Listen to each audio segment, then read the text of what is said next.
The modern digital world is built on data. Data collection and storage, data analysis and insight, and also appropriate data sharing.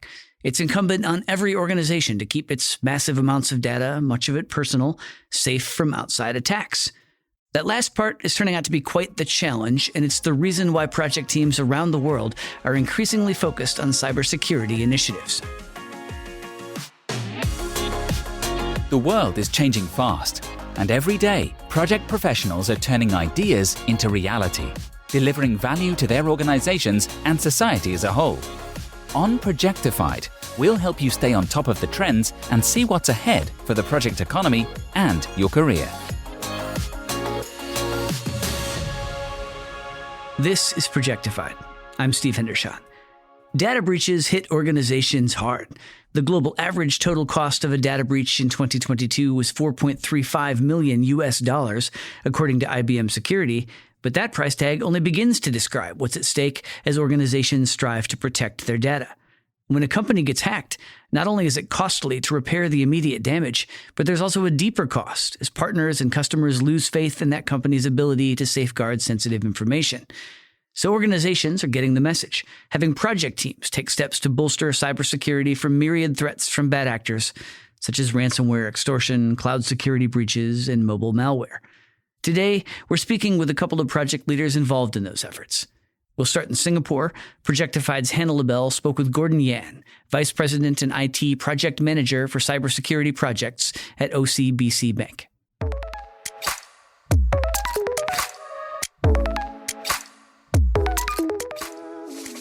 Hi, Gordon. Thanks so much for talking with me today.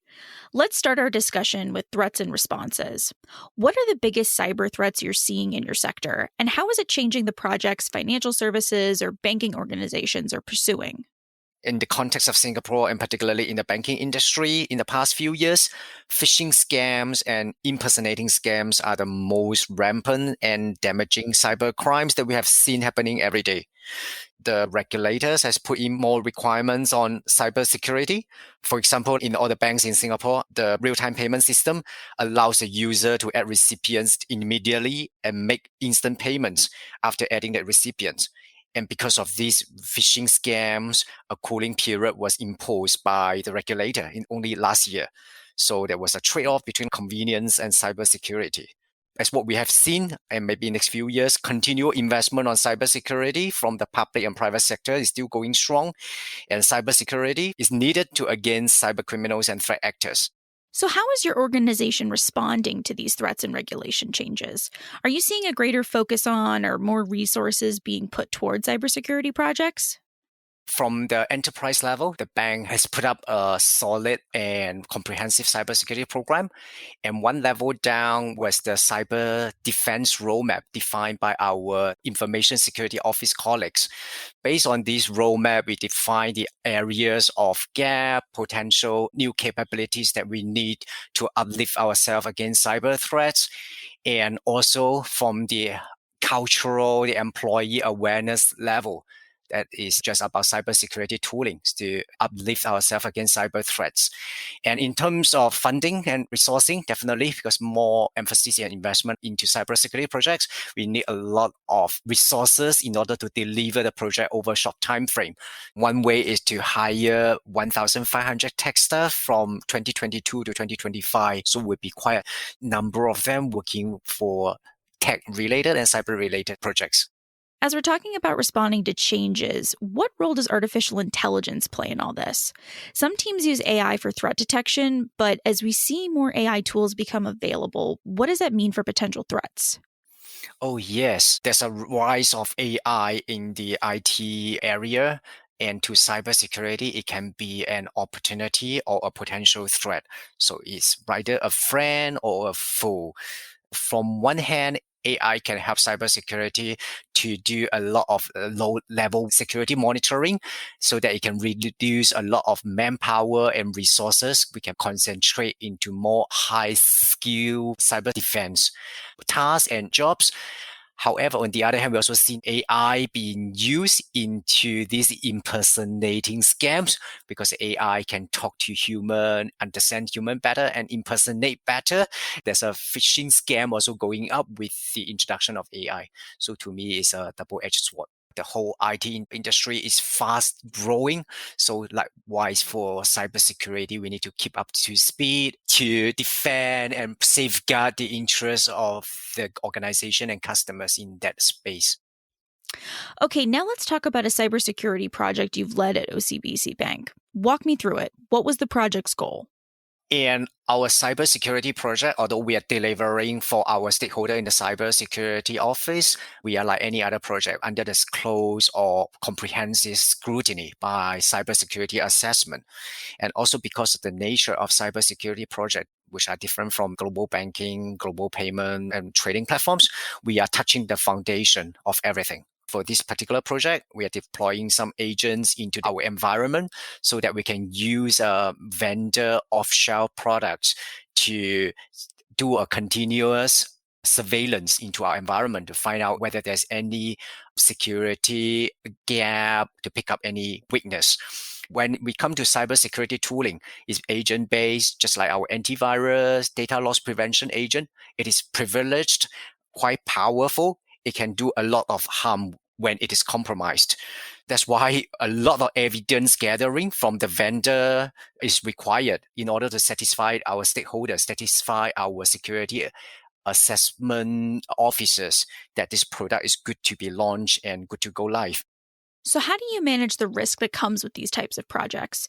Do you have cybersecurity or risk experts that you consult throughout the project? For all our projects run in OCBC Bank, we have a TISO officer from the Technology Information Security Office. They have developed a framework of questionnaire, depends on the technology type we deploy to the bank. It comes with more than 100 questions. Some of them, in fact, originated from the regulators. So we need to answer them with details. Most importantly are the evidence and artifacts. So they are also subject to audit later. In order to get those information, one way is to get directly from the vendor, ask them to show us the evidence. The other way is for our own project engineers to get into the system to check and find out. We have a lot of discussion with our vendor because OCBC Bank, it is quite risk averse and our risk appetite could be different from other customers. So we still demand for the detailed level of evidence to satisfy our own security assessment posture.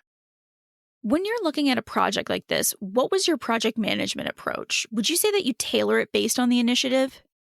In the past few years, most of my cybersecurity projects or infrastructure projects are delivered using the waterfall approach. However, we adopt some agile good practice like a definition of done and minimum viable product. I think that's quite useful in our project delivery. As I mentioned earlier, that cybersecurity projects are touching the foundation and the deployment, the change impact usually is to all end users or all the endpoint servers. So the impact is quite wide. It is quite important. Along the way, we need to define what's the definition of done, deliver the capability, maybe onboard certain number of users and system. Then we call it the success of the project. As a financial institution, customers are looking for a place they can trust to keep their information and their money safe. Did the project we talked about affect customer trust? And how does communicating successful cybersecurity projects and programs further build that trust with customers? One project or two projects alone isn't good enough to address the cybersecurity risk. It forms a part of a wider cybersecurity program, and it includes a number of functional areas. This particularly give more confidence and capability to our colleagues in the cybersecurity office, but a more rock solid and comprehensive cybersecurity program on the enterprise level can then reduce the level of enterprise and financial risk and safeguard the customer and shareholder value and trust.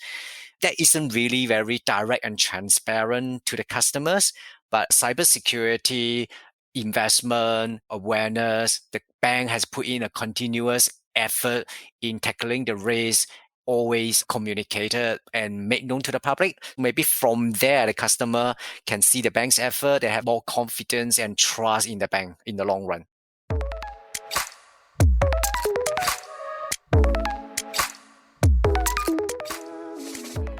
There's been a lot of talk, including on Projectified, about how the rise of AI could change people's jobs. But here's another angle. Cybercriminals can also use AI applications or chatbots to help with attacks, and that could be a huge headache for cybersecurity teams. Projectified's Hannah LaBelle spoke about that and other emerging cyber risks and trends with Mateusz Jasny, cybersecurity director at IT solutions company Comarch in Krakow, Poland.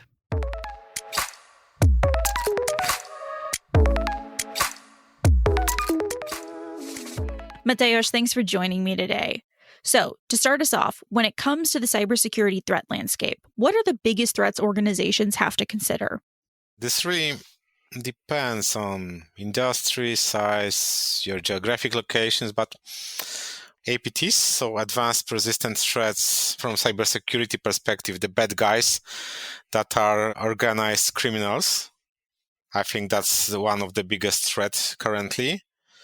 And more, I would say, professionalization of threat actors. So they just operate like regular business, have big budgets to attack and to basically earn money on stolen data. But also, I would call it specialization on the market. And I think quite recently, the advances in the artificial intelligence, especially ChatGPT. Now, it's much easier just to prepare the attack, prepare phishing emails, prepare malware, or analyze some software in order to find vulnerabilities in it. So basically, it's easier and easier to perform more and more advanced attacks. How is that changing the projects that companies are pursuing now and as they're moving forward, seeing all of this advancement? From the perspective of organizations that chooses what projects to pursue, in my opinion, it's all about flexibility. It's about the agility. Basically, if it's normally takes you like a year or half a year to prepare a new security control or to introduce a new process or change the process, it's too long. You need to really work on your agility and flexibility, and you need to think about the architecture of your enterprise and the software that actually supports the processes. Given all of these increased threats, have you seen your organization putting a greater focus on cybersecurity, whether that's in terms of resourcing or the number of projects that you're leading or pursuing? Yes, indeed, but I would say that not just organization I work for, but almost everywhere. It's changing really fast. For example, everyone's afraid of data breaches. A few years ago, it was a big headline in the news that some organization lost their data. Now it's just every day. So nowadays, everyone needs to really put more budget, more people to protect that. But also, there's the other side, the regulators. They also introduce a lot of new law, like GDPR we have in Europe. And now, especially because of the fines you can get for not compliance or for data breaches, it's written really serious. So it's really changed the landscape of what's done. When it comes to these types of projects, how are you and project leaders working to identify and mitigate any risks when you're leading these cybersecurity efforts? That's a good question, but when I think about this, I don't see things that are really different from the typical projects we do. One of the interesting things that may be more cybersecurity related is threat modeling process. We try to answer the following questions. Who potentially is interested in doing something bad to our projects or to the result of our projects? And then we are thinking what the motives are. And then we need to have some, of course, technical diagrams, but it's also can be done without really deep technical knowledge to model the system or something that will be delivered by the project. And then we can answer how the different parts of the systems or interconnection, especially of the systems, can be compromised. So it's a really good technique to find the potential risk to the results of the project. So, Mateusz, what skills or technical knowledge do project managers need to lead cybersecurity projects and programs? I think that's the never-ending discussion. If someone who leads the project needs to be an expert or have some specific skills in that area. I came from the more project management world, process management, through more compliance projects, and then went directly in cybersecurity. So in my opinion, you have to have this cybersecurity literacy. You need to know these basic things like what's the confidentiality, how protect your data, what are the threat actors for your projects, things like that. You need to know. You need to have this access to the cybersecurity experts for sure, and have this kind of knowledge to know what questions to ask and to understand the answers, not especially be able to provide the answers by your own. So these project managers need to have some sort of literacy around cybersecurity, but they also need to be able to work with cybersecurity experts or even law experts as they're looking at projects for different regions with different laws and regulations they need to follow. So would you say when it comes to specific power skills like collaborative leadership, are those important along with that literacy? Yeah, because our projects go through the whole company. Yes, we work across all possible stakeholders. So yes, there's a lot of communication, facilitation skills needed. Of course, talking with IT, and cybersecurity is not IT also, and especially talking with business people. Sales people are so important because at the end, they need to also understand and be able to, at least at some level, answer customers' questions about the cybersecurity posture of the organization, how the data will be protected. So, yeah, I would say the facilitation and collaboration skills are really important here. Before we end our discussion, let's look ahead. What will cybersecurity projects and programs look like in the next couple of years? For sure, it will be faster and faster. New initiatives, the new threats, and having the agility for the organization to react more vigilant way. Because, for example, if there is a vulnerability in the software, first the company that provides the software got the information and then works to provide the patch for the software, and then is the moment where it's like announced there's a new patch, and then the clock starts because the cybercriminals also got the announcement and they also starting to analyze these patches just to weaponize it, to use it in different ways. In previous time, the time was counted in months. Now it's counted in days or even hours that the new cyber threat comes from such things just like the patching. A lot of automation, artificial intelligence may be some kind of answer here. Mateusz, thank you so much. This has been a great conversation. I really appreciate you talking with me today. Thank you. Thanks for listening to Projectified. If you like what you heard, please subscribe to the show and leave a rating or review. We'd love your feedback.